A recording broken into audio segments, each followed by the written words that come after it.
हा, हरे कृष्ण. स्वागत आहे सर्वांचं. श्री श्री राधा गोविंद इस्कॉन मँगलोरू तर्फे घेतला जाणारा हा कार्तिक मासाचा वर्ग आहे, ज्यामध्ये श्रीला प्रभुपाद यांच्या आशीर्वादाने आणि नामानिष्ठ दास प्रभूजी यांच्या मार्गदर्शनामध्ये आपण श्रीमद भागवतमच्या पहिल्या स्कंदाचं वाचन करीत आहोत. तर प्रथम मंगलाचरणने मी सुरुवात करते आणि त्यानंतर मग आपण श्लोक वाचनाला सुरुवात करूया. हरे कृष्ण. ओम नमो भगवते वासुदेवाय. ओम नमो भगवते वासुदेवाय. ओम नमो भगवते वासुदेवाय. नारायणं नमस्कृत्यं नरं चैव नरोत्तमं देवीं सरस्वतीं व्यासं ततो जयमुदीरयेत्. नष्टप्रायेषु अभद्रेषु नित्यं भागवत सेवया भगवती उत्तमश्लोके भक्तिर्भवति नैष्टिकी. कृष्णाय वासुदेवाय देवकी नन्दनाय च नन्दगोपकुमाराय गोविन्दाय नमो नमः. ॐ अज्ञानतिमिरान्धस्य ज्ञानाञ्जनशलाकया चक्षुरुन्मिलितं येन तस्मै श्रीगुरवे नमः. श्रीचैतन्यमनोभीष्टं स्थापितं येन भूतले स्वयं रूप कदा मह्यं ददाति स्वपदान्तिकम्. हे कृष्ण करुणा सिन्धो दीनबन्धो जगत्पते गोपेश गोपेश गोपिका कान्त राधाकान्त नमोऽस्तुते. तप्त काञ्चन गौराङ्गी राधे वृन्दावनेश्वरी वृषभानुसुते देवी प्रणमामि हरिप्रिये. नमः ॐ विष्णुपदाय कृष्णप्रेष्ठाय भूतले श्रीमते भक्तिवेदान्त स्वामिन् इति नामिने. नमस्ते सारस्वते देवे गौरवाणी प्रचारिणे निर्विशेष शून्यवादी पाश्चात्य देशतारिणे. जय श्री कृष्ण चैतन्य प्रभु नित्यानंद श्री अद्वैत गदाधर श्रीवासादि गौर भक्त वृंद. हरे कृष्ण कृष्ण कृष्ण हरे हरे, हरे राम राम राम हरे हरे. हरे कृष्ण. सुरुवात करूया आपण. स्कंद 1 अध्याय 4 आणि श्लोक क्रमांक 1 पासून आपण वाचन करीत आहोत. हरे कृष्ण. व्यास उवाच इति ब्रुवाणं संस्तूय मुनीनां दीर्घसत्रिणां वृद्धः कुलपती सूतं बहवृच शौनको ब्रवीत. हरे कृष्ण. श्रीला प्रभुपाद की जय. व्यासदेव म्हणाले, सूत गोस्वामींचे याप्रमाणे बोलणे ऐकल्यावर शौनक मुनी, जे त्या दीर्घकाळ चालणाऱ्या यज्ञामध्ये सहभागी झालेल्या ऋषींचे वयोवृद्ध आणि विद्वान नेते होते, त्यांनी सूत गोस्वामींची पुढील प्रमाणे प्रशंसा केली. हरे कृष्ण. नंदा माताजी वाचा.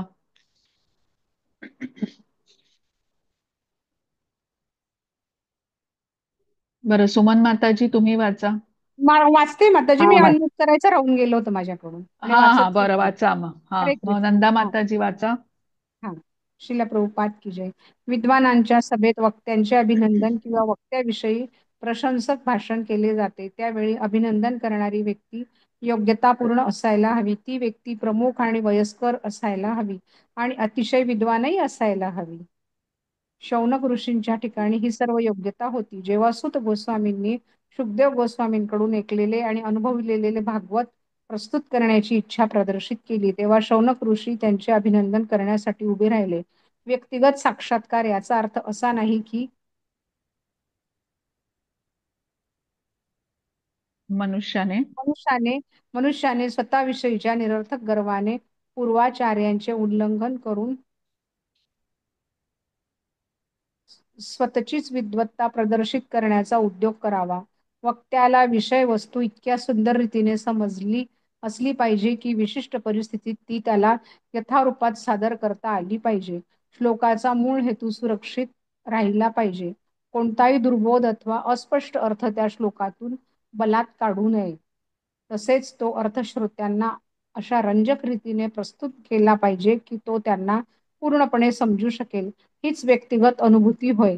त्या ऋषीमुनींच्या सभेचे प्रमुख जे शौनक ऋषी त्यांना सूत गोस्वामींच्या यथाधी यथाधीयतम माताजी यथाधीतम. यथाधीतम यथामती या शब्दावरून प्रामाणिक वक्ता म्हणून त्यांचे महत्त्व समजून आले. म्हणून अतिशय आनंदाने त्यांनी सूत गोस्वामींचे अभिनंदन केले. जो मूळ आचार्यांचे प्रतिनिधित्व करीत नाही अशा कोणत्याही व्यक्तीकडून श्रवण करण्यासाठी कोणीही विद्वान सिद्ध होणार नाही. म्हणून येथे या सभेत भागवत कथनाच्या दुसऱ्या प्रसंगी श्रोते व वक्ते असे दोघेही प्रामाणिक होते. भागवताच्या कथनाचे हे निकष असले पाहिजेत. त्यामुळे भागवताचा खरा हेतू कोणत्याही आपत्तीविना साध्य होऊ शकेल. अन्यथा भागवताचे कथन असंबद्ध विषयांकरिता करणे म्हणजे वक्ता आणि श्रोता यांचे परिश्रम व्यर्थ आहेत. हरे कृष्ण. हरे कृष्ण. शौनक उवाच सूत सूत महाभाग वदनो वदतां वर कथां भागवतीं पुण्या यदाह भगवान शुक. हरे कृष्ण. श्रीला प्रभुपाद की जय. श्री शौनक ऋषी म्हणाले, हे सूत गोस्वामी, तुम्ही महाभाग्यशाली वक्त्यांमध्ये परम सन्माननीय आहात. तुम्ही महान आणि समर्थ अशा श्रील शुकदेव गोस्वामींनी कथन केलेली भागवताची पुण्यप्रद कथा कृपया आम्हाला सांगावी. हरे कृष्ण. सुमन माताजी. हाँ। श्रीला प्रभुपाद की जय. हरे कृष्ण. शौनक ऋषींनी या श्लोकात मोठ्या आनंदाने सूत गोस्वामींना 2 वेळा संबोधित केलेले आहे. कारण त्यांना स्वतःला आणि ऋषीमुनींच्या त्या सभेतील सर्व सभासदांना शुकदेव गोस्वामींनी कथन केलेली भागवताची कथा ऐकण्याची उत्सुकता होती, हे लक्षात घेण्यासारखे आहे. आपला हेतू साध्य करणं होईल अशा रीतीने स्वतःच्या रीतीने अर्थ लावणाऱ्या भोंदू व्यक्तीकडून श्रवण करण्यात त्यांना गोडी नव्हती. सामान्यतः भागवताचे जे तथाकथित कथापाठक असतात ते एकतर व्यावसायिक असतात किंवा ज्यांचा भगवंतांच्या दिव्य अशा व्यक्तिगत लीलात प्रवेश नाही असे तथाकथित विद्वान निर्विशेषवादी असतात. ते आपल्या निर्विशेषवादी मताला पुष्टी मिळेल अशा रीतीने भागवतातून काही अर्थ काढतात. तर व्यावसायिक सरळ 10वा स्कंद प्रस्तुत करतात आणि भगवंतांच्या लीलांच्या अतिशय गुह्यतम भागाचे अनुचित स्पष्टीकरण करतात. अशा कथावाचकापैकी कोणीही प्रामाणिक अधिकारी नाही जो शील शुकदेव गोस्वामींच्या प्रकाशात भागवत सादर करण्यास पात्र आहे. आणि जे श्रील शुकदेव गोस्वामींच्या प्रतिनिधीकडून भागवताची कथा श्रवण करण्यास सिद्ध आहेत, असेच लोक भागवताच्या दिव्य संवादातील प्रामाणिक श्रोते आणि वक्ते आहेत. हरे कृष्ण. हरे कृष्ण. कस्मिन् युगे प्रवृत्तेयं स्थाने वा केन हेतुना कुतः संचोदितः कृष्णः कृतवान संहितां मुनिः. हरे कृष्ण. श्रीला प्रभुपाद की जय. कोणत्या युगामध्ये कोणत्या स्थानी ही कथा प्रथम घडली आणि कोणत्या कारणाने ही कथा घडली? महर्षी कृष्ण द्वैपायन व्यास यांना हे साहित्य संकलित करण्याची प्रेरणा कोणापासून मिळाली? हरे कृष्ण.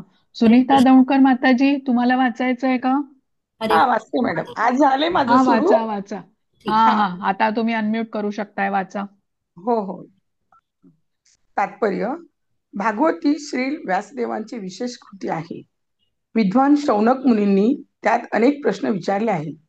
मुनींना हे माहीत होते की श्री व्यासदेवांनी महाभारतापर्यंत अल्पमती स्त्रिया, शूद्र आणि द्विजांच्या कुटुंबातील पतित जीवांसाठी वेदांमधील विचार निरनिराळ्या प्रकारांनी यापूर्वी स्पष्ट केले आहे. भागवत हे त्या सर्वात दिव्य आहे, कारण त्याला सांसारिक गोष्टीशी काही करावयाचे नाही. म्हणून शौनक मुनींनी केलेले प्रश्न फार बुद्धिविशिष्ट आणि समर्पक आहेत. हरे कृष्ण. हरे कृष्ण. तस्य पुत्रो महायोगी समदृक निर्विकल्पकः एकांतमतिरुनिद्रो गूढो मूढ इवेयते. हरे कृष्ण. श्रीला प्रभुपाद की जय. त्यांचे व्यासदेवांचे पुत्र एक महान भक्त समदर्शी ब्रह्मवादी होते. त्यांचे चित्त सदैव ब्रह्मचिंतनात एकाग्र झालेले होते. ते भौतिक कृत्यांच्या पलीकडे गेलेले होते, परंतु अप्रकट स्थितीत असल्यामुळे सामान्य लोकांना ते मूढ व्यक्तीप्रमाणे दिसत. हरे कृष्ण. अलका माताजी. हरे कृष्ण माताजी, दंडवत प्रणाम. तात्पर्य: श्रील प्रभुपादजी द्वारा. श्रील प्रभुपादजी की जय. श्रील शुकदेव गोस्वामी हे एक मुक्त पुरुष होते. मायाशक्तीच्या बंधनात सापडू नये म्हणून ते सदैव जागृत राहत असत. भगवद्गीतेत अशा जागृतावस्थेचे सुबोध वर्णन करण्यात आलेले आहे. मुक्त जीव आणि बद्ध जीव यांची कार्ये वेगवेगळी असतात. मुक्त जीव हा नेहमी आध्यात्मिक प्राप्तीच्या प्रगतिशील मार्गावर चाललेला असतो आणि हा मार्ग बद्ध जीवासाठी काहीसा स्वप्नासारखा आहे. बद्ध जीवाला मुक्त जीवाच्या वास्तविक कार्यक्षेत्राची कल्पना असू शकत नाही. बद्धजीव जेव्हा आध्यात्मिक कार्यक्षेत्राविषयी सुप्त असतो तेव्हा मुक्त जीव जागृत असतो. त्याचप्रमाणे बद्ध जीवाचे कार्यक्षेत्र हे मुक्त जीवाला स्वप्नासारखे दिसते. बद्धजीव आणि मुक्तजीव वरवर पाहता एकाच स्तरावर दिसतात, पण वास्तविकपणे त्यांची कार्यक्षेत्रे भिन्न प्रकारची असतात आणि चित्तवृत्ती अनुक्रमे इंद्रिय भोगात आणि आत्मानुभूतीत नेहमी जागरूक असते. बद्धजीव भौतिक वस्तूंमध्ये निमग्न असतो, तर मुक्त जीव जड पदार्थांविषयी पूर्णपणे उदासीन असतो. अशा उदासीनतेचे पुढील श्लोकात वर्णन केले आहे. श्रील प्रभुपादची की जय. हरे कृष्ण माताजी. दंडवत प्रणाम. हरे कृष्ण. दृष्टानुयान्तं ऋषिमात्मजम् अपि नग्नं देवो रिया परिदधूर्न सुतस्य चित्रं त्वद्वीक्ष पृच्छति मुनौ जगदस्तु वास्ति स्त्रीपुंविदानतु सुतस्य विविक्त दृष्टे. हरे कृष्ण. श्रीला प्रभुपाद की जय. जेव्हा श्री व्यासदेव पुत्राच्या मागून जात होते तेव्हा विवस्त्र अवस्थेत स्नान करीत असलेल्या युवतींनी व्यासदेव जरी नग्न नव्हते तरी त्यांना पाहून आपली शरीरे वस्त्रांनी झाकून घेतली, परंतु त्यांचे पुत्र जात असताना त्यांनी तसे केले नाही. व्यासदेवांनी त्याचे कारण विचारले तेव्हा त्या युवतींनी उत्तर दिले की त्यांच्या पुत्राची दृष्टी विशुद्ध होती आणि त्याने आपल्याकडे पाहिल्यावर स्त्री पुरुष असा भेद केला नव्हता, परंतु ऋषींनी व्यासदेवांनी मात्र तसा भेद केला होता. हरे कृष्ण. कोण वाचतंय? हरे कृष्ण. मी वाचू? हा वाचा. हा सायली माताजी वाचा. हरे कृष्ण. भगवद्गीतेत 5.18 मध्ये म्हटले आहे की जे पंडित म्हणजे विद्वान आहेत त्यांच्या दृष्टी विद्या विनय संपन्न ब्राह्मण, गाय, हत्ती तसेच कुत्रा आणि चांडाळ या सर्वांसाठी समान असते. त्यांची अशी दृष्टी आध्यात्मिक असते. श्रील शुकदेव गोस्वामी या स्तरावर स्थित होते, म्हणून त्यांनी स्त्री व पुरुष असा भेद केला नाही. ते सर्व जीवांना भिन्न भिन्न वेशात पाहत होते. ज्याप्रमाणे एखाद्या बालकाला पाहिल्यावर त्याची निरागसपणाची जाण होते, त्याप्रमाणे स्नान करणाऱ्या तरुणी केवळ आचरणाचे निरीक्षण करून माणसाचे मन समजू शकत होत्या. शुकदेव गोस्वामी 16 वर्षीय किशोर होते आणि अशा वयात त्यांचे शरीराचे सर्व अवयव विकसित झालेले होते. ते विवस्त्रही होते, तसेच त्या तरुणीही विवस्त्र अवस्थेत होत्या. परंतु शुकदेव गोस्वामी विषय संबंधाच्या पलीकडे असल्यामुळे ते अतिशय निष्पाप होते. त्या तरुणी स्वतःच चाणाक्षपणामुळे त्वरित हे समजू शकल्या आणि म्हणून त्यांनी त्यांच्याकडे विशेष ध्यान दिले नाही. परंतु जेव्हा शुकदेव गोस्वामींचे पिता येथून गेले तेव्हा मात्र स्त्रियांनी वस्त्रे धारण केली.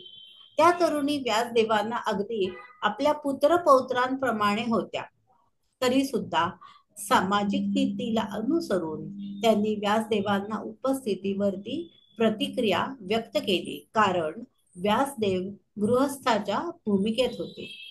गृहस्थाश्रमी मनुष्याला स्त्री पुरुषांचा भेद ठेवावा लागतो, अन्यथा तो गृहस्थ असू शकत नाही. म्हणून मनुष्याने स्त्री व पुरुष या संबंधी आसक्ती न ठेवता शरीर आणि आत्मा याच्यातील भेद जाणण्याचा प्रयत्न केला पाहिजे. स्त्री पुरुष भेदभाव मनात असेपर्यंत मनुष्याने शुकदेव गोस्वामी प्रमाणे संन्यासी होण्याचा प्रयत्न करू नये. जीवात्मा हा स्त्री पुरुष असा कोणीही नसतो, ते त्याने निदान तात्विक दृष्ट्या समजायला हवे. जड तत्वांद्वारे निर्मित हा बाह्य वेश भौतिक प्रकृतीद्वारे केवळ विरुद्ध लिंगांना आकर्षित करण्याकरता आणि त्याद्वारे त्यांना भौतिक अस्तित्वात जखडून ठेवण्याकरता निर्माण केलेला आहे. मुक्त जीव त्या विकृत भेदभावापासून पलीकडे असून तो जीवांमध्ये परस्पर भेदभाव करीत नाही. त्याच्या दृष्टीने सर्वजण आत्मेच आहेत. ही आध्यात्मिक दृष्टी पूर्णतः मुक्त अवस्था होय. श्रील शुकदेव गोस्वामी मुक्त अवस्थेत पोचलेले होते. श्रील व्यासदेव सुद्धा दिव्य स्थितीवर होते, परंतु त्यांचे जीवन गृहस्थाश्रमी असल्यामुळे नीतीनुसार आपण मुक्त अवस्थेत आहोत अशी त्यांनी बतावणी केली नाही. हरे कृष्ण. हरे कृष्ण. एक श्लोक करूया आणि मग थांबूया आपण. हो. कथमालक्षितः पौरे सम्प्राप्तः कुरुजांगलान् उन्मत्तमूक जडवद्विचरन् गजस्राववे. हरे कृष्ण. श्रीला प्रभुपाद की जय. व्यासपुत्र श्रील शुकदेव गोस्वामी उन्मत्ताप्रमाणे मुक्याप्रमाणे मूढप्रमाणे कुरुजांगल प्रांतात भ्रमण करीत असताना जेव्हा हस्तिनापुरात आले तेव्हा तेथील नागरिकांनी त्यांना कसे ओळखले? हरे कृष्ण. कोण वाचतं आता? मी वाचू वाचू माताजी. वाचा. मिनल माताजी का कोण म्हटलं? मृणालिनी माताजी. हो, हा.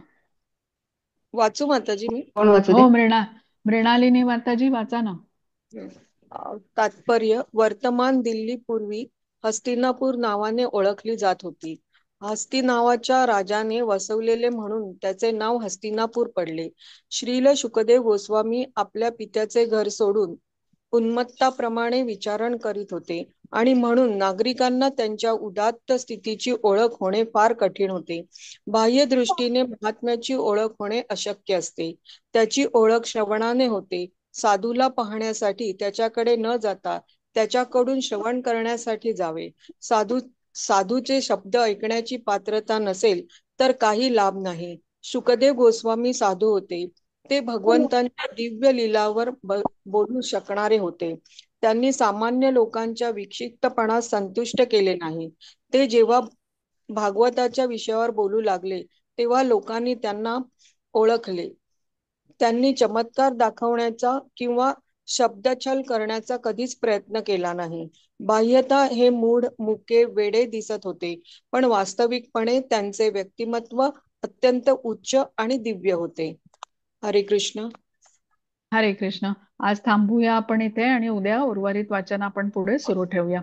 वांछा कल्पतरुभ्यश्च कृपा सिंधुभ्य एव च पतितानां पावनेभ्यो वैष्णवेभ्यो नमो नमः. अनंत कोटी वैष्णव वृंद की जय. श्रीला प्रभुपाद की जय. हरे कृष्णा कृष्णा कृष्णा हरे हरे, हरे राम राम राम हरे हरे. कृष्ण माताजी. हरे कृष्ण. माताजी. आज जे वाचू शकले नाहीत त्यांनी उद्या संधी घ्या. हा, आपण टर्न हो, बाय टर्न चालेल. सगळ्यांनी वाचूया. चालेल. हरे कृष्ण सर्वांना. हरे कृष्ण. माताजी. धन्यवाद. हरे कृष्ण. हरे कृष्ण. हरे कृष्ण.